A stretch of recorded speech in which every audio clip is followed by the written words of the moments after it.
आणि तिथे आमचे मार्केटिंगसाठी एक एशियन पेंटचे मार्केटिंग मॅनेजर होते. बरं. त्यांनी उदाहरण दिलं आम्हाला, खूप छान उदाहरण दिलं. What is marketing. ते म्हणजे एक बेट असतं तिथे लोक काही चपला घालत नाही. चेंजेस फ्रॉम तुझा सक्सेस वेळ असेल, माझा असं वेगळा असेल. पण तसं मगाशी म्हटल्याप्रमाणे की तुम्हाला अर्ज इन यू म्हणजे ती हे म्हणजे हे पाहिजे आतून यायला पाहिजे, मला करायचंय एक पाहिजे. नंतर तुमची कष्ट घ्यायची तयारी पाहिजे.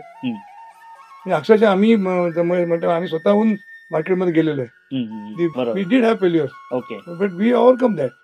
आता एका कस्टमरकडे माझे इंजिनिअर चुकून एक कॅल्क्युलेशन केलं आणि ते झालं नाही. It was not giving the results. Okay. नमस्कार मंडळी, मी निरंजन कुलकर्णी. आमच्या परिवर्तन क्रिएशन्स या चॅनलवर तुम्हा सर्वांचं मनःपूर्वक स्वागत करतो. तर मनातल्या गोष्टी या शृंखलेतला आज एक नवा कोरा एपिसोड तुमच्यासमोर घेऊन आलोय. कसं असतं ना, की आयुष्य जगत असताना जवळजवळ 90 ते 95% लोक हे प्रवाहाच्या बाजूनीच जात असतात. म्हणजे जसा प्रवाह जातो ना तसं आपण आपलं आयुष्य जगायचं. पण काही लोक, खूप थोडी लोक अशी असतात की जे प्रवाह विरुद्ध पोहतात आणि आपल्या स्वप्नपूर्तीसाठी काम करतात, दिवस रात्र काम करून एका विशिष्ट उंचीवर पोहोचतात. आज आपल्या समोर आहेत श्री चंद्रशेखर टाकळकर. तुम्हाला विश्वास बसणार नाही मित्रांनो, नॉर्मली काय असतं, वयाच्या 50शी नंतर रिटायरमेंटचं प्लॅनिंग सुरू झालेलं असतं की आम्हाला मजा करायची, 60 नंतर मला इकडे जायचंय, तिकडे जायचंय. पण टाकळकर सरांनी वयाच्या 51व्या वर्षी स्वतःचा व्यवसाय सुरू केला. व्यवसाय सुरू करणं ही त्यांची पॅशन होती, हे त्यांचं स्वप्न होतं. आणि 51 ते 75 या सगळ्या संबंध त्यांच्या कालखंडामध्ये त्यांनी व्यवसाय नुसता सुरू नाही केला, तर तो कोट्यवधी रुपयांच्या उलाढालीपर्यंत पोहोचवला सुद्धा. तर हे सगळं त्यांनी कसं केलं, काय नक्की त्यांना अडचणी आल्या, काय स्ट्रॅटेजीज त्यांनी वापरल्या, हे आज आपण त्यांच्याकडनं जाणून घेणार आहोत. त्यांची संबंध गोष्ट आज आपल्यासमोर येणार आहे. त्यामुळे कृपया 1 सेकंद सुद्धा हा व्हिडिओ स्किप करू नका आणि आमच्याबरोबर शेवटपर्यंत राहा. चला.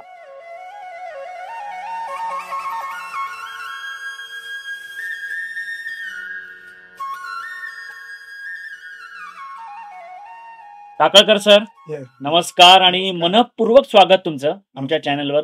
खरंच खूपच इन्स्पिरेशन अशी तुमची सगळी जर्नी आहे, स्टोरी आहे. आपण मगाशी बोलतच होतो. तर मला पहिला प्रश्न तुम्हाला असा विचारायचा आहे की जेव्हा ठरलं तुमचं की व्यवसाय सुरू करायचा आणि एकीकडे वय ऑलरेडी तुमचं 50शी उलटून गेलेली होती आणि व्यवसायाची संधी तुम्हाला आलेली होती, तर एक्झॅक्टली ती प्रेरणा तुम्हाला कशी मिळाली आणि तो टर्निंग पॉइंट काय होता नेमका? सांगतो थोडक्यात की मी स्वतः इंजिनियर आहे. इंजिनिअरिंग शिवपर्यंत पास केलं आणि मुंबईला नोकरीनिमित्त मी मुंबईत होतो 25 वर्ष. आणि प्रीमियर कंपनीत मी असताना तिथे मी व्हॉलंटरी रिटायरमेंट घेतली, कारण मला पुढचं दिसत होतं की मी डेप्युटी जनरल मॅनेजर पोस्टला असल्यामुळे मला पुढे काय होणार एक दिसत होतं. तर मी व्हॉलंटरी रिटायरमेंट घेतली आणि मी काही विचार नाही केला काय करायचंय, जे होईल ते होईल. आय टूक अ डिसिजन. आणि नंतर मी 2-3 महिन्यांनी म्हटलं बघूया, आता एखादी नोकरी मिळाली तर बघूया. इन द मीन टाइम माझा जो धाकटे बंधू आहे सुधीर टाकळकर, ते पण त्यांची कंपनी बँगलोरला शिफ्ट झाली आणि त्यांना त्यांचा जो प्रोडक्ट होता तर तो प्रोडक्ट त्यांना दुसऱ्या कंपनीने घेतला, डिस्ट्रीब्युटरशिप ऑल इंडिया. तर तिथे त्यांनी 3 महिने नोकरी केली, मुंबई ते कांदिवली, अंबरनाथ असं करून. आणि त्यांना ती डीलरशिप ऑफर झाली त्या मालकांकडनं. मग तेव्हा त्याच दरम्यान मी अशोक लेलँड म्हणून कंपनी तिथे जॉईन होणार होतो होसूरला, कर्नाटकामध्ये. तर तो म्हटला तू मला जॉईन होतोस का? तर म्हटलं आम्ही नंतर विचार केला कुटुंबामध्ये, साधारण एक मिटिंग चर्चा झाली, आई-वडिलांची पण चर्चा झाली. ते म्हणले काय हरकत नाही, चांगली गोष्ट आहे, तुम्ही दोघं बंधू आहात, चालू करा.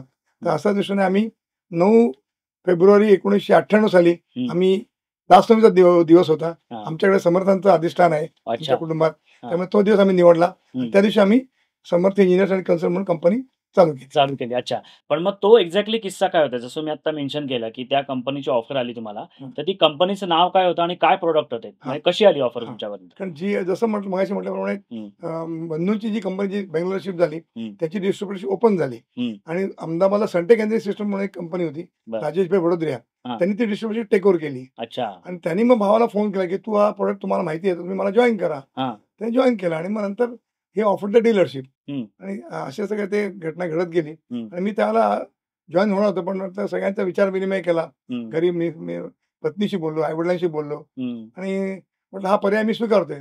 त्यांचा पाठिंबा आम्हाला चांगला मिळाला रिस्पॉन्स, बरोबर. म्हणून पण आम्ही सुरुवात केली. म्हणजे ते जे राजेश भाई होते हा. त्यांनी डायरेक्ट ऑफर दिली का ऑफर दिली की तुम्ही जॉईन व्हा म्हणजे व्यवसाय? रोज अंबरनाथ कांदिवली ट्रॅव्हल करण्यापेक्षा तू हा. डीलरशिप का घेत नाही, अच्छा अच्छा. भावाला सांगितलं. बरं भावाने मला विचारलं बर की तुम्हाला जॉईन होतोस का, हा. म्हटलं मी होतो. हा. थोडा विचार केला मी, हो म्हटलं काय हरकत नाही, एक प्रयत्न करा, हरकत नाही. मनात कुठेतरी एक इच्छा होती हो करेक्ट. की बाबा आपण एक करूया, हा पण नोकरी निमित्ताने काय जमलं नाही. हो चांगल्या ऑफर्स मिळत गेल्या, प्रमोशन मिळत गेले. बरोबर आणि right from engineer to general manager, deputy general manager पण मी माझं प्रगती झाली. प्रगती झाली. 3 कंपन्यात मी नोकऱ्या केल्या हम्म, एकूण. हम्म. आणि असा 25 वर्ष अनुभवानंतर मग अनुभव खूप गाठीचा होता. हो म्हटलं हे चांगली अपॉर्च्युनिटी आहे आपल्याला करेक्ट. आयुष्यात करायची, तर हरकत नाही. बरोबर आहे, बरोबर आहे. तसं पण मग आता जेव्हा ठरलं की व्यवसाय सुरू करायचा, डीलरशिप घ्यायची वगैरे असं, हां. तर बऱ्याचदा असं होतं की तुमची 25 वर्ष नोकरी झालेली होती. हो, तर नोकरीतनं अचानक बिझनेसमध्ये हो. तुम्ही आलेला होता, तुम्ही आणि तुमचे बंधू. तर एकूणातच व्यवसाय जेव्हा आपण सुरू करतो तेव्हा एक माइंडसेट लागतो आपल्याला. माहिती. एक वेगळ्या प्रकारचा माइंडसेट हो. लागतो. तर ती मानसिक तयारी तुम्ही कशी केली? तो माइंडसेट कसा डेव्हलप केला? हां. कारण एक तर त्या एजला आपण नोकरी दुसरी घेणार, तर ती हो. जबाबदारीची नोकरी येणार. हो, हो. तर तिथे ती जबाबदारी आहेच आहे. हं. त्यापेक्षा म्हटलं हा एक चॅलेंज घ्यायला हरकत नाही. हां. हा एक नवीन प्रयत्न होता आमचा. हं, हं. आणि आम्हाला सेल्फ कॉन्फिडन्स होता मला, बरं. की yes I can do it. Okay, okay. आणि भावाला पण तो त्याच प्रोडक्टमध्ये असल्यामुळे हो. माझा वेगळा अनुभव होता. हं. पण मी शिकून घेतलं अच्छा. सगळं. त्यामुळे म्हटलं काही कठीण नाही. हां. अशक्य जगात काही नाही. बरं, कारण तुमचं जर हे असेल कॉन्फिडन्स, हं. स्वतःचं सेल्फ रिस्पेक्ट हे असेल, हां. कॉन्फिडन्स, हं. कष्ट करायची ताकद, इच्छा असेल, हं, हं. तर अशक्य काय असं मला वाटत नाही हं, हं. जगात या. म्हणजे काय थोडक्यात सगळं तुमच्या इच्छेवर अवलंबून आहे Yes. किंवा तुमचा विलिंगनेस आपण हो. म्हणूया, की तो जर असेल तर त्या पद्धतीने तुम्ही स्वतःला. आणि सगळ्यात महत्त्वाचं म्हणजे आम्हाला फॅमिली सपोर्ट पण होता. हां. माझ्या मिसेस गव्हर्नमेंट, सेंट्रल गव्हर्नमेंट होत्या. ओके. त्यामुळे तसा प्रॉब्लेम नव्हता. घर झालं होतं. हां. सेम केस आमच्या भावाची होती. त्याची मिसेस टीचर होती. बरं, त्यामुळे दोघांना तसा प्रॉब्लेम होता. मुलं बऱ्यापैकी शाळा संपून कॉलेज त्यांची लाईन क्लिअर झाली होती. बरं, बरं, बरं. त्यामुळे त्या दृष्टीने कौटुंब आणि आई-वडिलांचा मुख्य सपोर्ट होता. हां, ते महत्वाचं आहे. आमचे संस्कार आमच्या आई-वडिलांकडून आहेत. करेक्ट, त्यामुळे करेक्ट, ते करेक्ट. आम्हाला एक फोर्स मिळाला हां, पुढे जायला. Okay, okay. आणि ते प्रॉडक्ट्स काय होते सर? हां. हा जो सनटेक एनर्जी म्हटला, हां. हा इंडस्ट्रियल बर्नर्स म्हणून आहेत. एक रिव्हरो म्हणून इटालियन कंपनी आहे. बरं, बरं. ते आम्ही टोटली इम्पोर्ट करतो किट. हं. आणि डिस्ट्रिब्युटर अहमदाबादला घेतात. तिथून हं. आम्ही विकत घेऊन आम्ही सेल करायचो. अच्छा. असं बरं. ठरलं होतं. बरं, बरं, बरं. आणि असं करता सुरुवातीला आम्ही खूप कष्ट केले. मुंबई सगळे फिरलो वगैरे. हं, नाशिकला जाऊन आलो. मी तिथला हं. सर्व्हे केला मार्केटचा, बाबा हं, आपल्या प्रोडक्टला किती मागणी आहे. हं. कारण हा जो प्रोडक्ट आहे याच्यात 3-4 कॉम्पिटिटर्स होते बरं, बरं, बरं. आणि स्कोप बऱ्यापैकी होतं हं, मार्केट. हं, हं. आणि हा प्रोडक्ट असं मी म्हटलं की हा बर्नर म्हणजे हं. जिथे हीट आहे तिथे आम्ही आहोत. बरं, बरं, बरं. फॉर एक्झाम्पल बेकरी आहे, फाउंड्री आहे, ओके. हीट ट्रीटमेंट आहे, हां. हॉट वॉटर जनरेटर आहे. आता फॉर एक्झाम्पल मोठमोठे हॉटेल असतात. हो, हो. त्यांना 24 तास गरम पाणी लागतं. हो, हो. मग ते गरम पाणी ती स्कीम आमच्याकडे कम्प्लीट सेटअप आहे आमच्याकडे. अच्छा. तर असे जवळजवळ मला विश्वास बसणार नाही, हं. 50 ते 60 ॲप्लिकेशन्स आहेत. हं, हं. त्यामुळे बिझनेसचं मरण नव्हतं हे हां. आम्हाला माहिती होतं. अच्छा.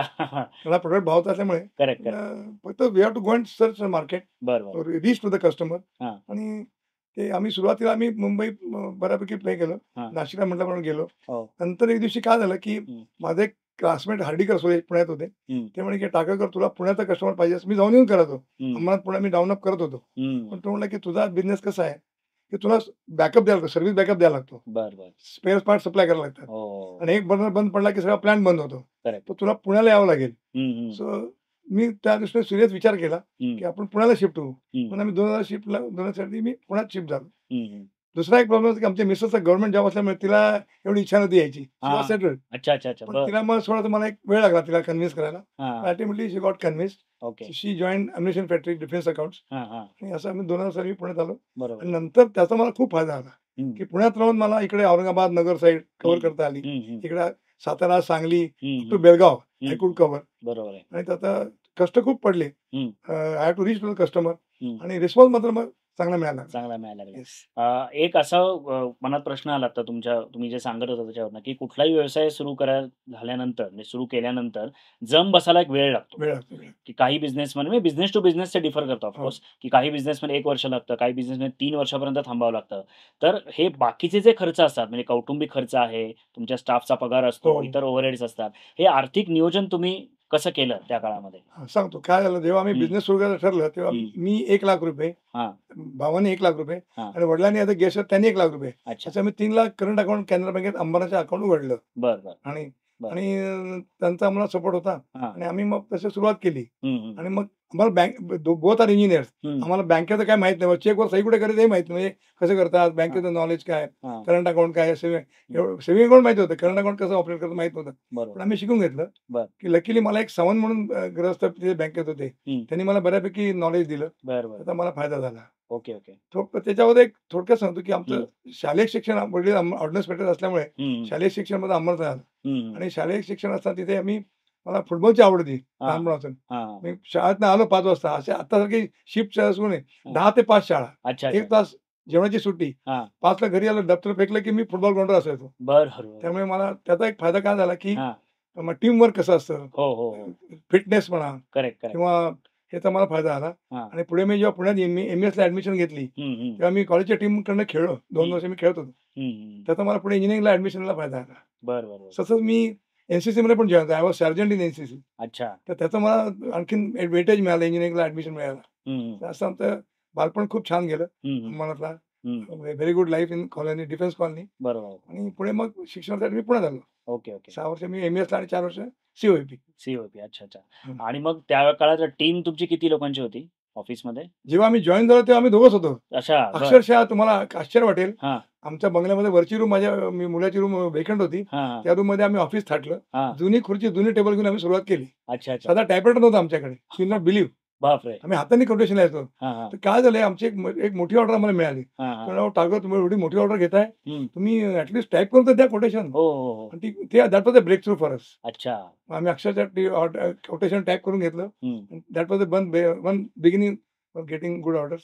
तिथून सुरुवात झाली आमची. बरोबर. आणि मग मुंबईचं ऑफिस वेगळं आणि पुण्याचं ऑफिस वेगळं होतं? नाही, पुण्यात नंतर मी पुण्यात मी कस्टमरकडे जायचो स्वतः. I used to reach the customer. Okay. Office तेवढी घरात सुरुवातीला भागली आणि एवढं परवडलं पाहिजे ना सगळं, मनी फायनान्शियली पण. त्यामुळे सुरुवातीला आम्ही त्या विचार केला नाही, मी स्वतः कस्टमरकडे जायचो. We have to create the market. आणि मार्केट कसं क्रिएट, तुम्हाला एक उदाहरण देतो. मी आफ्टर इंजिनिअरिंग मी पार्ट टाइम डिप्लोमा केला मॅनेजमेंटला मुंबईला. ठाणा कॉलेजला जायचो कुर्ल्याहून, संध्याकाळी कॉलेज 6 ते 9. आणि तिथे आमचे मार्केटिंगसाठी एक एशियन पेंटचे मार्केटिंग मॅनेजर होते, त्यांनी उदाहरण दिलं आम्हाला, खूप छान उदाहरण दिलं की व्हॉट इज मार्केटिंग. ते म्हणजे एक बेट असतं, तिथे लोक काही चपला घालत नाहीत.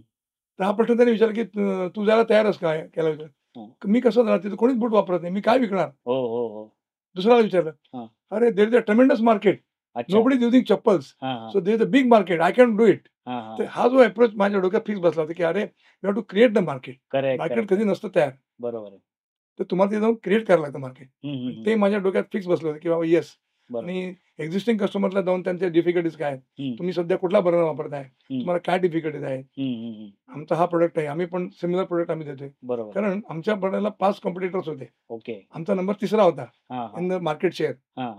पण हळूहळू मग 10 वर्षांपर्यंत आम्ही नंबर 1ला आलो. पण केवळ कस्टमरशी कॉन्टॅक्ट व्हायला पाहिजे. बरोबर. त्यांचे नीड्स काय आहेत, बरोबर, त्यांना सर्व्हिस मिळते की नाही, त्यांना काय प्रॉब्लेम आहे, त्यांना काय डेव्हलपमेंट काय करायची आहे का. नंतर काय झालं, गॅस आला आणि आम्ही आमच्या बर्नर ऑइल मध्ये होते, एलडीओ, डिझेल, फर्नेस ऑइल. मग गॅस जेव्हा आला, that was a big change for us, good market, की conversion from oil to gas. कारण it's a clean fuel, maintenance free. ते आम्हाला चांगलं कॅप्चर करता आलं. बरोबर. We had gas burners available. आणि तुमच्या कारमध्ये जशी असते ना एसी इकडे आणि हीटर, तसं आमचं ते एक स्विच इकडे एलडीओ, इकडे गॅस. अच्छा. तर ते आम्हाला एक चांगला स्कोप मिळाला. बरोबर. गॅस आले. कॉम्पिटिशन बद्दल तुम्ही आता उल्लेख केला की तुम्ही 3 नंबरला होता, नंतर मी 1 नंबरला वगैरे गेलो. तर एकूणातच आता आपण बघतोय की कुठलंही क्षेत्र असो, प्रचंड कॉम्पिटिशन आहे. तर या सगळ्याच कॉम्पिटिशन मध्ये सस्टेन होण्यासाठी आपण काय करायला पाहिजे, पहिला प्रश्न माझा. आणि दुसरा म्हणजे त्यातल्या त्यात समजा आता मी एक प्रॉडक्ट विकतोय, इंडस्ट्रियल बर्नर मी विकतोय, तुम्ही तेच विकताय, तर आपल्या दोघांचंही सेम आहे, काय फार फरक नाही. पण त्यातल्या त्यात यूएसपी मी माझा कसा शोधू शकतो आणि तुम्ही काय केलं होतं त्या काळामध्ये? आता कॉम्पिटिशन तुम्ही हा शब्द वापरलात, if you ask me, competition ही पाहिजे, पण it should be healthy competition. Okay. कारण कॉम्पिटिशन असणारच आहे बाजारात. तुम्ही कुठल्या प्रोडक्ट मध्ये जा, टीव्ही जा, फ्रीज जा, एनिथिंग, वॉशिंग मशीन जा, कॉम्पिटिशन असणारच आहे. कॉम्पिटिशनला घाबरायचं नाही. बरं. आपला प्रोडक्ट, त्या प्रोडक्टला आपण कधी कमी लेखायचं नाही. आपल्या प्रोडक्टचे प्लस पॉईंट त्यांना सांगायचे. Correct. You should never degrade other product, किंवा ते त्याच्यामध्ये तो customer will not like it. तर आपल्या प्रोडक्ट प्लस पॉईंट काय ते त्यांना सांगायचे. That is number 1. आणि the competition should be healthy. Okay. कारण आम्हाला असे अनुभव आले की we had to face some unhealthy competition also. ते मी आमच्या डिस्ट्रिब्युटर सांगितलं की असा प्रॉब्लेम आहे, तो माणूस असं करतोय, तुम्ही टाकल कर, अपने को वो रास्ते में जाना नहीं, अपने को अपना लाइन से जाना है. जी वी जी. Should have ethical business. Let him do whatever. बरोबर. थोडे दिन में वो हो जाएगा. आणि हम्म. खरं तसंच झालं. हम्म. कारण त्यांचा अनुभव खूप होता, दांडगा होता या फील्ड मधला. करेक्ट तो करेक्ट. टाकला, आप फिक्र मत करो, हम्म. अपना अपना प्रोडक्ट अपना हम्म. लाइन पे जाने का, जाने का. तो हाँ. उसका सोचने का नहीं क्या करता है, वो बरोबर. अपने आप हो जाएगा. हा म्हणजे आपले तो एथिक्स तो सोडायचे. मला एक अनुभव मिळाला. हा हा. Okay okay. हा. आता हे रेल्वे कंपनीकडनं जेव्हा आलं तुमच्याकडे, तर ते काही तुम्हाला टार्गेट्स वगैरे काही असायचे का, द्यायचे की आम्हाला की टार्गेट. एवढे बर्नर झालेच पाहिजे? तर ते दरवर्षी आम्हाला तुम्हाला- टार्गेट असायचं. बर. आणि त्यांचं ऑल इंडिया नेटवर्क होतं. बर. ऑल ओव्हर त्यांचं नेटवर्क होतं. हा. आणि आमचं पहिल्या डे वन आमचं फायनान्शियल मॅनेजमेंटच्या बाबतीत बोलतो, हम्म. की we use to buy the burners from them. आम्हाला 1 महिन्याचं क्रेडिट मिळायचं. बर बर. पण आमचं असं ध्येय होतं, की कधी डिले 1 महिन्याची वाट नाही पाहिजे. हम्म. पैसे आले की पैसे आम्ही द्यायचो. बर. समजा पैसे नसतील, आम्ही ओडी अकाउंट काढलं बँकेत, ओके ओके. की 3 लाखाचं ओडी अकाउंट काढलं, की बाबा समजा पैसे कलेक्शन झाले होतं, कलेक्शन होत नाही नेहमीप्रमाणे, बरोबर. कधी कधी कमी पडतं. हो बरोबर. मग ते ओडी अकाउंट वापरून त्याचे पेमेंट नाही करायचं. ओके. त्यामुळे थ्रू आउट 25 इयर आम्ही एकदाही डिफॉल्टमध्ये गेलो नाही. बर बर बर. कारण शेवटी ते बिझनेसमॅन आहेत. Okay okay. तुम्ही जर माल पेमेंट दिलं, तो तुम्हाला सप्लाय करतो काय ते कारण सांगेल, Correct. भाई वो माल नहीं है, हा. आने वाला है, शिपमेंट में है, बरोबर आहे. कारण काही सांगतील. पण बरोबर. आमच्या बाबतीत we were number 1 in payment okay. Out of all. पण म्हणजे आता रिलोकडनं 30 डेजचं क्रेडिट तुम्हाला जेव्हा नाही, सनटेककडनं. संटेकडनं जेव्हा 30 days तुम्हाला येत होतं, हो. तर कस्टमरला तुम्ही पुढे कसं ते द्यायचो आम्ही, त्या द्यावं लागायचं ना. बरोबर. मग ते किती साधारण किती दिवसांचं असायचं ते? खरं सांगायचं म्हणजे it use to range from 10 days to even 2 months, 3 months. हो का? तुम्हाला एक उदाहरण देतो मी, हा हा. सांगायला हरकत नाही. हा. एक कॅटरपिलर म्हणून मोठी कंपनी आहे बर चेन्नईला. बर. That is the end customer. हो. त्यांचा ओईएम कस्टमर पुण्यात होता. ओके. आणि त्यांनी आमच्याकडे 7-8 लाखाचे त्यावेळेला बर्नर घेतले. आणि पेमेंट त्याचा प्रॉब्लेम काय, ते मोठं वादळ आलं चेन्नईला. अच्छा अच्छा अच्छा. आणि त्याचा प्लांटच गेला सगळा. त्याचा तो 8-10 कोटीचा प्लांट होता. Okay okay. आणि तो म्हणला, साहेब असा प्रॉब्लेम झाला, मी काय करू. हा हा. तर मी आमच्या डिस्ट्रिब्युटर सांगितलं, बाबा जेन्युइन प्रॉब्लेम आहे, I know the customer, it has happen first time with him, so we should cooperate with him. आणि ते आम्ही केलं त्यांना. त्यांनी पार्ट पेमेंट करत गेले. आणि त्याचा आम्हाला पुढे वादा, की कंटिन्यूस आम्हाला ऑर्डर पुढे मिळत गेल्या. बरोबर. असे डिफिकल्ट त्यांना पण येत असतात. ओके. तुम्ही समजून घ्यायला पाहिजे. बरोबर. आणि प्रत्येक कस्टमर की असं काही काही क्रूक मिळतात आपल्याला, नाही असं नाही. थोडंसं वी हॅव टू मॅनेज. बरोबर बरोबर आहे. आम्हाला कधी त्रास झाला नाही. Okay okay. बिझनेस जसा जसा तुमचा वाढत गेला, हा. तर ती एखादी अशी काही आठवण तुम्हाला लक्षात आहे का, की बाबा ही ऑर्डर मी कधीच विसरू शकत नाही हा, आयुष्यामध्ये? सांगतो. ते हा. तो किस्सा किस्सा आहे, काय? मोठा किस्सा आहे. एक गायकवाड माझे एक कस्टमर होते. ही वॉज वर्किंग फॉर ॲडोर, हा. अडवाणी अर्लेकॉन ते ब्रँच. अडवाणी अर्लिकॉन. हो भोसरी. त्यांनी ते भारतीय विद्यापीठात भारतीय हॉस्पिटलला हा इन्सिलेटरची ऑर्डर त्याला मोठी मिळाली. हा. तो मोठे त्याच्यात आमचे 2 बर्नर होते, प्रायमरी आणि सेकंडरी. आणि ते त्यांनी कम्प्लीट केलं. आणि तो डिलिव्हरी लोड केला आणि ट्रकमध्ये यायला लागला. पुण्याच्या दापोडीच्या ब्रिजच्या खाली तो अडकला. त्या ट्रक ड्रायव्हरला कळलं नाही. अच्छा. ऍक्सिडेंट झाला. हा. तो अख्खा खाली पडला. माझे बर्नर डॅमेज झाले. बापरे. रात्री 9 वाजता मला फोन आला, ठाकरेकर तर 2 दिवसांनी त्याचं ओपनिंग आहे परवा, आणि अशी जी घटना घडली, मला काय करू मी, आय एम रिअली, ही माझी मोठी पहिली ऑर्डर आहे, करेक्ट करेक्ट. मी काय करू. How can you help me. म्हटलं 2 मिनिटं मी विचार केला, म्हटलं, काय करता येईल आपल्याला. हो. तर मी म्हटलं ठीक आहे. मी भावाशी बोललो, म्हटलं अरे बघ, हा बर्नर असं आपल्याकडे आहे का स्टॉक मध्ये, बघ. म्हणून आहे. उद्याच्या उद्या तू आपल्या इंजिनियरला बर्नर घेऊन पाठव. बरं म्हणला. मी गायकवाड त्याला मी 10ला फोन केले, मी बर्नर उद्या 11-12 पर्यंत पोहोचतोय, मी तुला लावून देतो. आणि ती त्याची जी वेळ होती इनॉग्रेशनची भारतीय हॉस्पिटलला, ती मी साध्य केली. त्यांनी साध्य केली माझ्या मदतीने. ती आठवण त्यांनी मला ठेवली. त्यांनी जेव्हा बिझनेस चालू केला नंतर हिटजेन म्हणून, तर ती आठवण त्यांनी ठेवून कंटिन्युअस मला तो ऑर्डर देत गेला पुढे. दॅट इज वन मोठा किस्सा. मी म्हणजे बरोबर गुड. पण म्हणजे तुम्ही स्टॉक मध्ये तुम्ही इन्व्हेंटरी पण आम्ही we used to keep almost 40 to 50 different brand, different capacities. Used to keep order 30-40 burners. बरोबर. बंगल्यामध्ये आमचं गोडाऊन होतं. Okay okay. बरोबर. त्याचं मला थोडक्यात तुम्ही एक्झॅक्ट फंक्शन सांगू शकाल का, म्हणजे अगदी डीप टेक्निकल नाही, कारण आम्ही कोणी टेक्निकल नाही आहोत, पण नक्की बर्नरचं फंक्शन काय आहे सांगतो तुम्हाला. आणि कसं ते हे होतं. प्रत्येक घरामध्ये तुम्ही अल्युमिनियम विंडोज बघता. हो हो हो. अल्युमिनियम विंडोजला एका अल्युमिनियम प्लांटला म्हणजे 5 बर्नर जातात. मेल्टिंग, हीट ट्रीटमेंट, ते पुढचं प्रोसेस. असे बेकरी आहे. तुम्ही केक खाता, ब्रेड खाता. ब्रेड हा 180-150 पर्यंत तो ओव्हन मध्ये गरम होतो. त्याला हीट पाहिजे ना, हीट नाही येणार. Correct correct correct. मग तुम्हाला हॉटेल इंडस्ट्री, फाउंड्री इंडस्ट्री आहे. बरोबर. तुमचं पेंट बेकिंग आहे, पावडर कोटिंग आहे. Okay okay. ह्या सगळ्यांना वेगवेगळ्या टेम्परेचर गरम करतात. 180 पासून 200 डिपेंड्स. ओके. आता मेल्टिंग कधी कधी जातं 800 डिग्री जातं. Aluminium 600 degree. Okay. Steel 1200 degrees. Correct. प्रत्येक कॅपॅसिटी वेगळी असते. बरोबर. So we have to calculate the heat, Correct. की त्याला काय प्रोडक्ट आहे म्हणजे तो समजून त्याचा घ्यायला लागतो. काय तो मेल्टिंग पॉइंट आपण म्हणतो. Melting point. हा, तर तो त्याप्रमाणे आम्ही हीट कॅल्क्युलेट करतो, याला किती हीट लागेल, करेक्ट. लोड किती आहे, हा, त्याप्रमाणे आम्ही बर्नर सायझिंग करतो. त्यामुळे सायझिंग ओके. त्याप्रमाणे आम्ही बर्नर त्याला देतो. बरोबर. हा. म्हणजे प्रत्येकाची रिक्वायरमेंट प्रमाणे हो. वेगवेगळे बर्नर कस्टमाइज करून हो, तुम्ही तसं त्यांना द्यायचं. द्यायला लागतं ना. हा, त्याची रिक्वायरमेंट समजून घ्यायला लागतं ना आपल्याला, बरोबर. की तो काय त्याचा प्रोडक्ट काय आहे, करेक्ट. त्याला हीट कशाला पाहिजे, ओव्हन कितीला, ओव्हनचा साईज काय आहे, हा हा, किती बाय किती ओव्हन आहे, हो हो, त्याला किती तेवढ्या टेम्परेचर किती हीट लागेल, बरोबर. हीट लोड हा, आम्ही हीट लोड म्हणतो. बरोबर आहे. त्याप्रमाणे आम्हाला बर्नर द्यायला लागतं. थोडं कॅपॅसिटी जास्त द्यायला लागते. अच्छा अच्छा अच्छा. हा, आणि कमी देऊन चालत नाही. बरोबर. जास्त देऊन तुम्ही कमी लेवलला वापरू शकता, हम्म. कमी देऊन तुम्ही यू कॅनॉट गो. बरोबर आहे. असं होतं एक दोन न्यायासाने झालेलं आहे, हा हा, की कॅपॅसिटी कमी पडली, मग आम्ही बर्नर चेंज केला. चेंज केलं. हा. Right right. दुसरं आमचं सांगता एक राहिलं, की हा. आम्ही जे रेकमेंड करतो ऑइल ते वापरायला पाहिजे. हा. तर हे लोक काय करतात, काय customer to reduce the cost hmm. They use, ते एका माणसाने नगरला केरोसिन वापरलं. अच्छा. आणि तो सारखा तुमचा पंप बिघडतोय. हा, एक पंप चेंज केला, हा, ही आम्हाला पेमेंट मिळालं, हा. पण 8 दिवसात पंप बदलणं काही गरज नाही ना. हो हो हो. तर म्हणलं, बरोबर. अहो, असं होणार नाही. हम्म. मी येऊन बघतो काय होतंय. हम्म. मी गेलो, पहाटे उठून तिथे पोहोचलो. हम्म. लँड ऑपरेटरला विचारलं, मला केरोसिनचा वास आला. हम्म. मतलब आप केरोसिन यूज करते हैं? हम्म. हाँ सब केरोसिन, इसको केरोसिन नहीं यूज करना है, हम्म. मेरे को बोलो, मैं आपको दूसरा पंप देगा. हा. तर अशा पण केसेस घडतात. Okay okay. शेवटी एक लक्षात घ्या, हा. शेवटी तो कस्टमर आहे, त्याला कॉस्ट रिडक्शन करावंच लागेल, हो. त्याला पण मार्केट आहे. बरोबर आहे. बरोबर आहे. पण अननोईंगली तो काहीतरी करतो आणि मग ते ही ब्लेम्स बर्नर. बरोबर आहे. बरोबर आहे. पण मग तुम्ही काही ट्रेनिंग सेशन्स असे अरेंज हो, करायचं ट्रेनिंग रेग्युलर ट्रेनिंग असं अहमदाबादला ट्रेनिंग असायचं. हा आमच्या इंजिनियरला आम्ही पाठवायचो, आम्ही जायचो. ओके. तर स्टाफ, मग यू नॉट बिलीव्ह, आता स्टाफशी काय संबंध नाही, हा. पण त्यांना प्रोडक्ट कळला पाहिजे. हो हो. So I to send my ladies staff also to Ahmedabad बरोबर फॉर आहे. ट्रेनिंग. बरोबर. किंवा आपला प्रोडक्ट काय, तुम्हाला प्रोडक्ट करायचं तुम्ही विकणार कसं ना. विकणार कसा. हा, करेक्ट आहे. त्यामुळे नाही म्हणजे कस्टमर एंडला सुद्धा तुम्ही बर्नर विकला वीस तर रुपये. वापरायचं कसं आहे, याचे हो, डूज हो. अँड डोंट्स काय आहेत, येस, हे सगळं आमचा तुमच्याकडे. इंजिनियर जेव्हा जायचा साईटवर, हा. तो त्यांना सांगायचा काय चेक पॉईंट्स आहेत, हो हो. लेवल किती पाहिजे. करेक्ट. आता समजा फॉर एक्झाम्पल बर्नर इथे, तो ऑइल टँक कंटेनरचा लेवल वरती पाहिजे, by gravity it should come. खाली ठेवतो तो अंडर प्रेशर तो पंप विल फेल. बरोबर आहे. ते पण आम्ही सांगायचं. Okay okay. जसं आपण शालेय जीवनामध्ये पहिलीतनं दुसरीतनं तिसरीत जातो, तसं बिझनेसचं पण आपलं आपलं एक वय असतं. हो. In terms of turn over if you talk about, की बाबा पहिल्या वर्षी काय 5 लाखाचा बिझनेस झाला, दुसऱ्या वर्षी 10 लाखाचा झाला. हे जसं काय स्टेप बाय स्टेप वाढत जातात.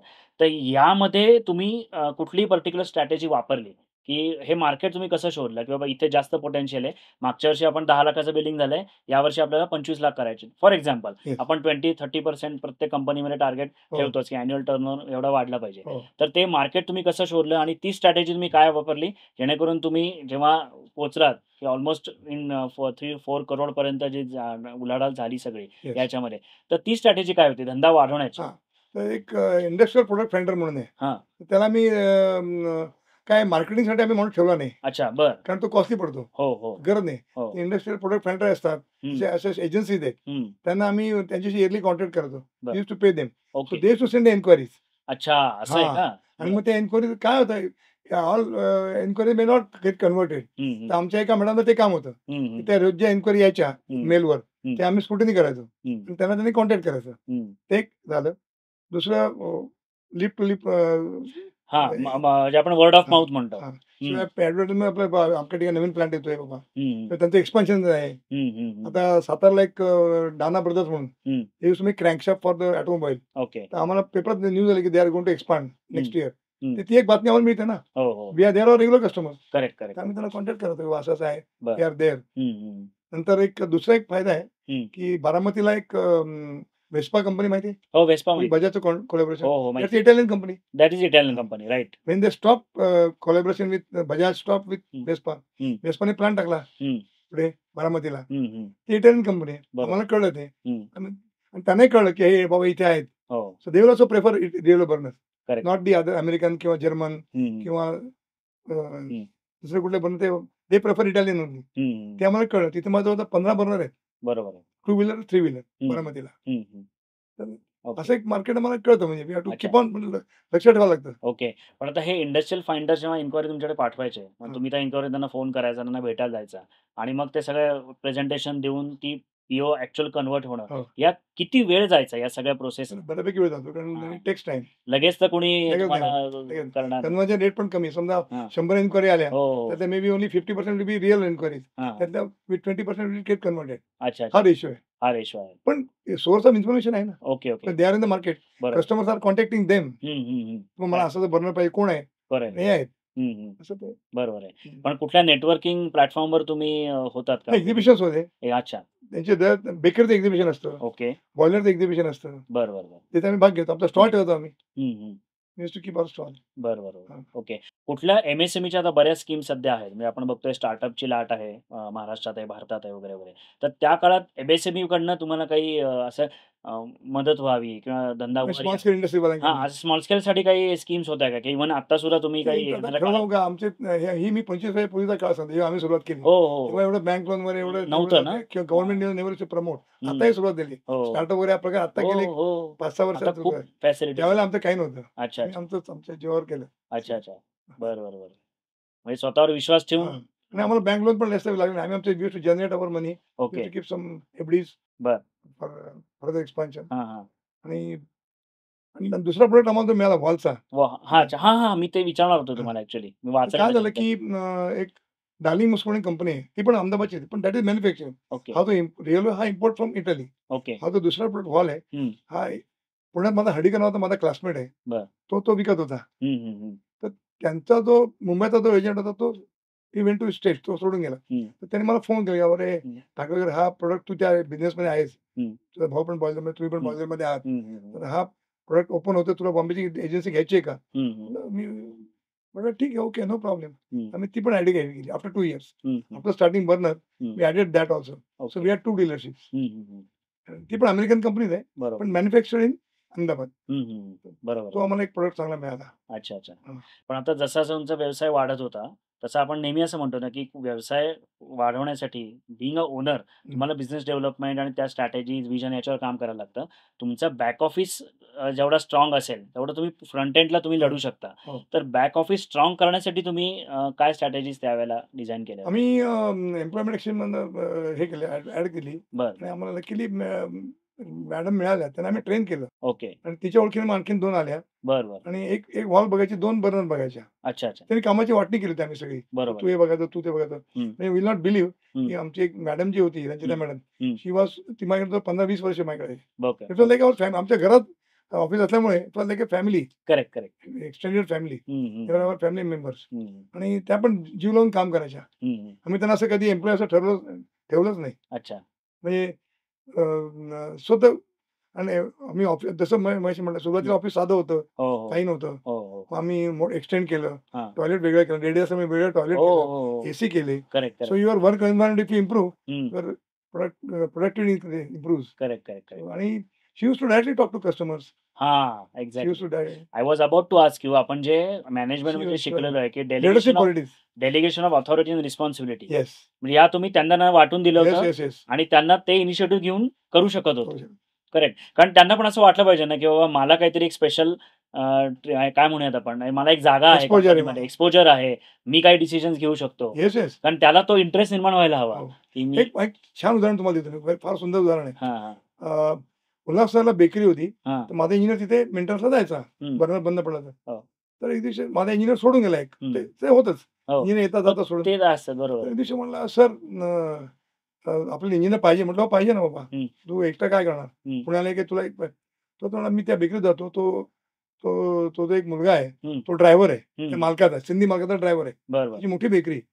तर तो ड्रायव्हरला काम काय, मालकाला सोडलं की तो मोकळा रिकामाच आहे. तो मी जेव्हा जायचो तेव्हा माझ्या आजूबाजूला फिरायचा, मला मदत कर, म्हणजे असं जस्ट इंटरेस्ट, काय हे काय ते काय. त्याचं नाव संजय. तर त्याला आपण घ्यायचं का नको, बोलव त्याला. अच्छा. त्याला बोलवला आणि ह्याच्या अंडर तो शिकून घेतला. आणि आज तुम्हाला आश्चर्य वाटेल, तो विमानाने जातो.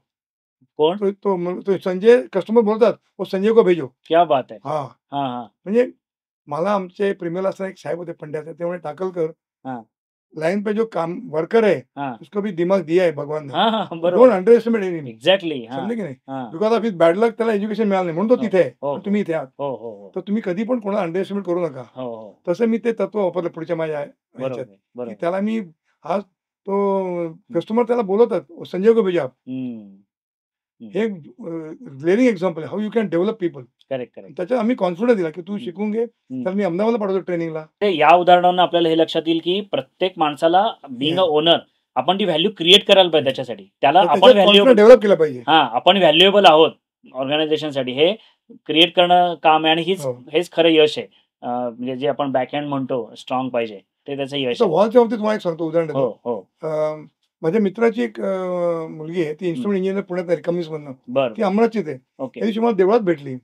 दीप्ती तू काय करतेस? काय नाही, 2 लहान मुलं आहेत म्हणे. तू इन्स्ट्रुमेंट इंजिनियर आहेस, तू ये आमच्या ऑफिसला, आम्ही वॉलचा बिझनेस चालू करतोय, चालू केला ऑलरेडी, तर तो प्रोडक्ट तुला चांगला हे करता येईल. शी जॉईन आणि she did excellent job. Okay. पुढे मागे because of her family problem she had left. पण ती कस्टमरकडे जायची, she used to visit customers. Okay. She used to talk to Ahmedabad factory, quotation discuss करायची. बरोबर. ओके. पण म्हणजे एम्प्लॉईला ट्रेन करण्यासाठी तुम्ही काही ट्रेनिंग प्रोग्राम्स बाहेर आम्ही पण करायचो आणि बाहेर पण करायचो, म्हणजे कंपनीकडनं. Okay okay. बरं. Suntech energy and Darlings. Okay. Suntech कडनं लोक यायचे, they have proper training division, train करायची. नाही, they have training division. They have their own training division. Okay. To send regularly. Okay. कारण ते काय knowledge is always update. Correct. मला करावंच लागतं ते. बरोबर आहे. सारखे चेंजेस होतात, नवीन प्रोडक्ट येतात. बरोबर. You should no. आता सर्वात महत्वाचा प्रश्न की आजच्या तारखेला तर 2025 साल चालू आहे, तुम्ही 98 मध्ये सुरू केलं, त्या काळा अनुरूप ज्या काही गोष्टी तुम्हाला योग्य वाटल्या तुम्ही केल्या आणि तुम्ही इथपर्यंत पोहोचलात. तर आता 2025 मध्ये एखादा मिडल क्लास कोणी असेल किंवा नोकरी करणारा आता एखादा कोणी तरुण असेल आणि त्याची प्रचंड इच्छा आहे की बाबा मला स्वतःचं काहीतरी करायचं आहे, तर तुम्ही स्टेप बाय स्टेप काही तुम्ही गायडन्स देऊ शकाल का की बिझनेस कसा करायचा, सुरुवात कशी करायची, काय काय गोष्टी लागतात स्वतःचा व्यवसाय सुरू करायला? तर ह्याच्याबद्दल आम्हाला थोडं जाणून घ्यायला आवडेल. नक्कीच. की 2 इंजिनियर आहे, त्याचं बॅकग्राऊंड काय असेल ते व्हॉटएव्हर इट इज, तुला त्याला काय प्रोडक्ट विकायचा आहे किंवा काय कुठल्या फील्डमध्ये त्याला काम करायचं आहे. आजकाल खूप 25 वर्षापूर्वीचा काळ आत्ताचा काळ खूप फरक पडलाय. खूप तुम्हाला सपोर्टिंग सिस्टम्स आहेत. आम्हाला एवढ्या नव्हत्या काही. We were on over on. Fortunately काळाप्रमाणे ते बदलत गेले. तुम्ही you are lucky that you are in this age. तुम्हाला सपोर्ट खूप मिळेल आणि स्वतःचा सेल्फ कॉन्फिडन्स पाहिजे की आपण हे करू शकतो. बरोबर. अडचणीवर मात करू शकतो आपण. आणि तुम्ही you should be update with the knowledge. भरपूर वाचायला पाहिजे. तुमच्या तुम्हाला मुख्य प्रोडक्ट कळला पाहिजे. See if you want to convince other customer, you should know yourself what is the product. Correct. Then you can convince the customer. Very true. आणि आजकाल बँकेचे लोन आता मिळायला लागलेत. Government supporting startup as you know, they are supporting. तो issue नाहीये. आणि I don't think the sky is the limit. If you do it, nothing wrong. काही डिफिकल्टी नाहीये. बरोबर. सेल्फ कॉन्फिडन्स जे तुम्ही म्हणताय ना, मगाशी तुम्ही कम्युनिकेशन पाहिजे. पण ते कसं करायचं, म्हणजे असं तर होत नाही ना सर की बाबा चला आता मी आज सुरुवात केलेली आहे आणि उद्यापासून मी मार्केटमध्ये जायला सुरुवात करतो. त्याची एक्झॅक्ट प्रोसेस काय, स्वतःसाठी कसं उभं राहायचं, याबद्दल तुम्ही काय सांगा? थोडं फेल्युअर येऊ शकतं, पण फेल्युअर घाबरायचं नाही. आम्हाला पण फेल्युअर आले नाही असं नाही. I don't say that we all time we success. We did have failures. Okay. But we overcome that. आता एका कस्टमरकडे माझे इंजिनियर चुकून एक कॅल्क्युलेशन केलं आणि ते झालं नाही. It was not giving the results. Okay. त्याची चूक होती, पण ती आम्ही आमच्या अंगावर घेतली. अच्छा. तो आमचा माणूस आहे. त्याचं चुकलं असेल कॅल्क्युलेशन. ठीक आहे ना. आम्ही तो बर्नर परत घेऊन त्याला दुसरा बर्नर दिला. बरोबर. तो फेल्युअरशी घाबरायचं नाही. Okay. You should always overcome the failures. That is not the end of it. बरोबर. You have to go ahead. बरोबर. नंबर 1. नंबर 2, तुमचं कम्युनिकेशन चांगलं पाहिजे. तुमचं knowledge you have to keep on getting updated. बरोबर. आणि you can start, nothing wrong in that. बऱ्याचदा असं म्हटलं जातं की व्यवसायामध्ये आता स्पेशली आपण लोक, म्हणजे मराठी लोक थोडी रिस्क घ्यायला आपण घाबरतो. तर तो ऍटिट्यूड आपण कसा डेव्हलप करू शकतो की रिस्क टेकर्स आपण ज्याला म्हणतो की रिस्क आहे तो सब कुछ आहे, असं म्हणजे म्हणतो की आपण मगाशी बोलत होतो. तर तुमच्या आतापर्यंत सगळ्या 25 वर्षाच्या जर्नीमध्ये असा एखादा किस्सा तुम्हाला आठवतोय का की रिस्क तुम्ही घेतली पण तुम्हाला थोडी भीती वाटत होती, पण ती रिस्क घेतल्यानंतर तो डिसिजन योग्य होता नंतर आणि त्यानंतर तुम्हाला तो वेगळा ब्रेक थ्रू मिळाला, असे काही आठवण आहे?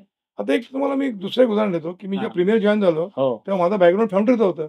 अच्छा. माझा इंट्रो सगळा ओके झाला, पण तेवढा इथे फाउंडर वेकन्सी नाहीये. तुम्हाला बॉडीशॉप मध्ये वेकन्सी चालेल का? मला बॉडीशॉप काय माहित नव्हतं. स्पॉट वेल्डिंग काय माहित नव्हतं. I went back to books. Okay. Go, books are available. Go to the books. I studied that. आणि काही प्रॉब्लेम नाही आला मला.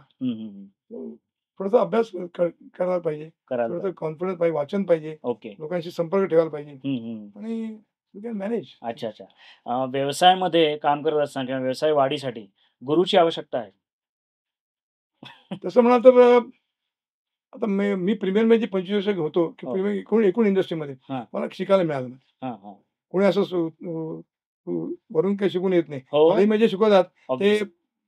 पुस्तकी बऱ्यापैकी ज्ञान दे किंवा are trying academic. To they are trying to correlate with the industry, no doubt. Correct. प्रयत्न खूप येतात. हो. आम्ही पण इंजिनिअरिंग कॉलेजला असताना आम्ही हं. भारत पोलला मी गेलेलो आहे. बरोबर आहे. पण देयर इज अ लिमिट. हां. तुम्ही जेव्हा इंडस्ट्रीमध्ये जाता हं. तेव्हा तुमच्या बॉसेसकडून कसं घ्यायचं ते तुमच्या हातात आहे. हां. बॉसेसचे काय क्वालिटी चांगल्या आहेत ते आपण घ्यायला पाहिजे. बरोबर. सगळ्याच काही चांगल्या नसतात. हो. पण मला खूप चांगला अनुभव आला. हं. जवळजवळ मी 10-15 बॉसेसच्या अंडर काम केलं. हं. प्रत्येकामध्ये काही ना काही ते शिकायचं असतं. हं. म्हणजे जसं अगदी पूर्ण गुरुशिष्य नाही, पण काम करता बरोबर आहे. जसं आता मी म्हणजे साहेब होते आमचे प्रीमियरला. हां. तर ते म्हणले की साहब मेरे को शिफ्ट में डाल दिया. मी क्या टाकळकर हां. 5 o'clock we are going back home. हां. You are the boss. हां. So you can learn so many things. हं.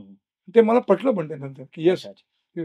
तुम्ही फेस करता. हं. बॉसची तुम्हाला क्षेत्राला काही गरज नाहीये. गरज नाहीये. You can take decision making is important. Correct. Communication is important. हं. कळलं की नाही. हं. आणि रिलेशन विथ पीपल, हं. Team work teamwork. त्याशिवाय काही होत नाही. बरोबर आहे. हं. म्हणजे कोणाकडनं आपण काही ना काहीतरी शिकत असतो आणि पुढे जात असतो. शिकायला पाहिजेच. बरोबर आहे. आपण आता मुलांकडे पण शिकतोच की नाही. हो. तर माझी नक्कीच. नात मला सांगते, हां. "बाबा असा सेल्फी काढायचा." तर लाज काहीच नाही ना. करेक्ट. नेक्स्ट जनरेशनची मुलगी आहे ती. Next generation. तिला माझ्यापेक्षा जास्त माहिती आहे. बरोबर तर आहे. लाज कसली आली शिकायला? बरोबर आहे. शिकण्यात लाज काही नाही. बरोबर आहे. तसं आशा बोलते आता 92 आहे. हो. ती म्हणते अजून मी शिकते. हो. परवाच्या इंटरव्ह्यूमध्ये तिने सांगितलं झी टीव्हीच्या आशा होती एवढी हो. मोठी ग्रेट गायिका. येस. पण ती म्हणते अजून मी शिकते. ते Correct. बघा. बरोबर आहे. आपण काहीच नाही त्यामुळे. बरोबर आहे. नाही ते रिस्क बद्दल मी जे मगाशी तुम्हाला विचारलं ना, तर हां. बऱ्याचदा बिझनेसमध्ये फायनान्शियल रिस्क तुम्हाला हो. घ्यावी लागते. तर त्यावेळेला आपण असा विचार करतो, की बाबा हे मी काय 10 लाख इथे इन्व्हेस्ट करतोय. योग्य आहे, नाही याचे परिणाम पुढे काय होणार आहेत वगैरे. तर असं कोणी बिझनेस कोचिंग काही होतं का त्या काळामध्ये, की नाही सर तुम्ही एवढी काय बाबा फॉर एक्झाम्पल 50 लाखाची ऑर्डर घेताय. कस्टमरची माहिती काढणं किंवा अशा प्रकारे किंवा पेमेंट देईल का नाही देईल, ह्याच्या काही संशयता असतात ना, तर त्यासाठी हे काहीतरी बिझनेस कोच मदत करत असतात वगैरे. नाही, तर आम्ही असं कोणी होतं तुमच्या नाही. प्रवासात? नाही. तर आम्हाला गरज भासली नाही. गरज भासली नाही कारण तुमच्याकडे बॅकएंड होता आणि तुम्ही हां. तुमचेच निर्णय घेतले. हो. बरोबर. पण मग सर नवीन माणसाने कसं करावं या काळात? कारण तुम्हाला तर ॲडेड एडव्हांटेज होता कारण जरी तुमचं वय जास्त होतं तरी बॅकएंडचा 25चा तुमचा एक्सपिरियन्स होता. तर तो तुम्हाला कामी आलाच असेल. हो. पण वयाच्या 25व्या वर्षीच जर एखादी कोणी व्यवसाय सुरू केला असेल, तर त्यांनी हे कसं शोधायचं? किंवा समोर खड्डा आहे आणि मला खड्ड्यात पडायचं नाहीये. तर त्यांनी मदत घ्यावी. थोडंसं स्टडी करायला लागेल. मार्केट स्टडी करायला लागेल. करायला लागेल. मार्केट स्टडी करायला. Okay. We should know the market. हां. एकदम असं मी उडी घेऊ शकत नाही. हां. बरं. थोडं स्टडी करून मग कॅल्क्युलेटेड रिस्क म्हणतात आपण. हां, calculate. Word call calculated risk. हां. ती घ्यायला लागते. बरं. आणि जसं मगाशी म्हटलं फेल्युअर जे आलं, हां. फेल्युअरने घाबरायचं नाही. घाबरायचं. If you go ahead. हं. टार्गेट काय ते आपण ठरवलं पाहिजे. बरं. तुम्हाला इकडे जायचंय. हां. समजा तुम्हाला मुंबईला जायचं, तुम्ही पुण्यात जाऊन चालणार, तुम्हाला मुंबईकडे जायला लागेल. मुंबईच्या कडेच बसायला लागेल ना, करेक्ट. नाही का? तसं बरोबर. आहे ते. As good as that. बरोबर. करेक्ट. म्हणजे सगळ्याचा मिक्सचर आहे थोडक्यात. Actually. रिस्क घ्यायची आहे, कम्युनिकेशन चांगले पाहिजे, टार्गेट तुम्हाला सेट करता आलं पाहिजे. या सगळ्याचं मिक्सचर करून तुम्ही इर्रिस्पेक्टिव्ह ऑफ युअर एज Yes. हे तुम्ही तर प्रूव्ह केलंच आहे ऑफकोर्स. तर ते तुम्ही करू शकता. Whether you are young, whether you are old, नाही काय. You can do it right. आता शेवटचा प्रश्न हां. जाता तुमच्या मते यशाची व्याख्या काय? What is the definition of success? What is success? Success is a very relative term. हां. Relative term. हां. इट चेंजेस फ्रॉम तुझा सक्सेस वेगळा असेल, माझा असं वेगळा असेल. हो. पण तसं मगाशी म्हटल्याप्रमाणे की तुम्हाला अर्ज इन यू म्हणजे ती हे म्हणजे हे पाहिजे. आत तुम्हाला पाहिजे. हां. आतून यायला पाहिजे. हां. तुम्हाला करायचंय. हं. एक पाहिजे. हं. नंतर तुमची काही कष्ट घ्यायची तयारी पाहिजे. हं. म्हणजे अक्षरशः आम्ही म्हणतो आम्ही स्वतःहून मार्केटमध्ये गेलेलो आहे. हं. इंजिनिअरवर काम केलेलं आहे आम्ही. हं. तर ते तुम्ही काम करायची तयारी पाहिजे हं. आणि सेल्फ कॉन्फिडन्स पाहिजे. बरोबर. You can do it. You I can- think nobody can stop you. Correct. जेव्हा मी 75 मी आणि भाऊ हो. नंतर 1 वर्ष झाला. हो. मी तर आता 75 आता आपण थांबूया का?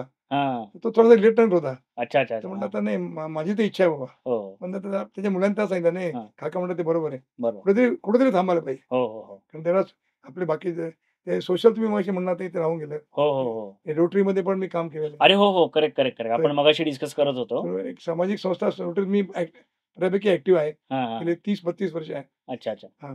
ते एक म्हणजे आपण काय म्हणतो की बा समाजाला आपण एवढं घेतलं, समाजाला परत काय देता येईल, तर हा एक प्लॅटफॉर्म आहे. सगळे मिळून तुम्ही जास्त लेवलला करू शकता. तो एक मला मनात समाधान आहे की I could donate needy people. बरोबर. मग ते एक समाधान आहे. बरोबर. पण म्हणजे जसं तुम्ही म्हणलात मगाशी सुद्धा बोलताना, की आधी व्यवसाय, मग फॅमिली आणि मग या गोष्टी. मग हां. कारण तुमच्या खिशात 2 पैसे तुम्ही मदत करणार लोकांना, करणार. नाही का? बरोबर. मदत सगळं करण्यासाठी सोडून रोटरी करायची नाही. सगळं सोडून सामाजिक संस्था करायची नाही. करेक्ट. त्यासाठी तुम्हाला वडिलोपार्जित पाहिजे मग. हो. बरोबर. तसं आपण नाही येत. नाही ना, आपण काय टाटा नाही. मध्यमवर्गीय आहोत. हां. हां, टाटा नाही, बिर्ला नाही आपण. पण द्यायची इच्छा पाहिजे. इच्छा पाहिजे. रामदास स्वामींचं एक एक चांगलं हे आहे. हां. ते भिक्षा मागून जे माहिती आहे? हां. ते एका म्हाताऱ्या बाईकडे गेले झोपडीत. हां. म्हातारी बाई आली, "अरे बाबा, माझ्याकडे तुला द्यायला काही नाहीये." हं. पण आजी एक काम करा, खाली वाका, माती घ्या, हं. म्हणजे हातात टाका. कारण हात असा पाहिजे, असा नाही. अच्छा. हात असा पाहिजे. हात असा पाहिजे. असा पाहिजे. बरं. असा नाही. ओके. म्हणजे हाताला सवय लागेल. हां. तसं आहे ते. बरोबर आहे. त्याची सवय पाहिजे. म्हणजे आपण ते दिलं तर ते ऑटोमॅटिक आपल्याकडे कुठल्या ना कुठल्या रूपाने येत असतं. परत येणारच आहे. Keep on giving. Yes. Give needy people. बरोबर आहे. असं एक थॉट प्रोसेस. येस. नक्की. नाही, नक्कीच हा खूप आई-वडिलांचे संस्कार आमच्यावर होते. हो. कुटुंबाची साथ होती, पत्नीची साथ होती, मुलांची साथ होती. शक्य होतं. त्यामध्ये आय एम सॅटिस्फाईड. सगळ्यात महत्त्वाचं म्हणजे दुसरीकडे जॉब घेण्यापेक्षा I could create job for at least 10 people. Correct. हे मला एक मानसिक समाधान मिळालं. येस. की बाबा हे आजकाल महत्त्वाचं आहे. हो. Job creation. रोजगार निर्मिती. हां. ती करा. छोट्या प्रमाणात आमच्या लेव्हलला हो. आम्ही करू शकतो. नाही सर. लेव्हल तर डेफिनेटली मोठीच असते आणि हो. सर्वात मोठं प्रेरणा हे आहे की तुम्ही ज्या एजमध्ये सुरू केलं हो. ती खूप मोठी गोष्ट आहे सर आमच्यासाठी. शक्य आहे. निरंजन, तुला मी कौतुक काय तुझं करतो की माझ्या मनात असं वाटतं की आपण जे काही लोकांना द्यावं, हो. पैशाच्या रूपाने म्हणा की अनुभवाच्या रूपाने म्हणा, हो. त्याच मला समाधान मिळालं. Yes. So this is one satisfaction I could share my thoughts with नक्कीच. थ्रू युअर माध्यम, तुझ्या नाही, माध्यमातून. आणि ही जी मुलाखत आता आपण सगळीकडे पाठवणार आहोत, हां. हे 100% सर इन्स्पिरेशन मिळणार येस. लोकांना आणि याच्यातनं नवीन उद्योजक तयार होतील. ओके. येस. टाकळकर सर, खूप धन्यवाद तुमचे. खूप येस. मजा आली तुमच्याबरोबर गप्पा मारायला. अनेक गोष्टी तुमच्याकडनं आम्हाला शिकायला मिळाल्या आणि निश्चित मी सांगू शकतो की ही मुलाखत जी लोकं पाहणार आहेत त्यांना एक नवीन ऊर्जा मिळेल हो. आणि नवीन उद्योजक या निमित्ताने तयार होतील. तर मंडळी, ही मुलाखत तुम्हाला कशी वाटली आम्हाला कमेंट करून नक्की कळवा. जास्तीत जास्त लोकांना शेअर करा आणि लाईक, शेअर, कमेंट करायला अजिबात विसरू नका. सबस्क्राईब तर तुम्ही करालच, मला खात्री आहे. तर पुन्हा आपण लवकरच भेटणार आहोत मनातल्या गोष्टी या शृंखलेतील एका नव्या कोऱ्या एपिसोडसह अशाच एका खास व्यक्तीबरोबर. धन्यवाद.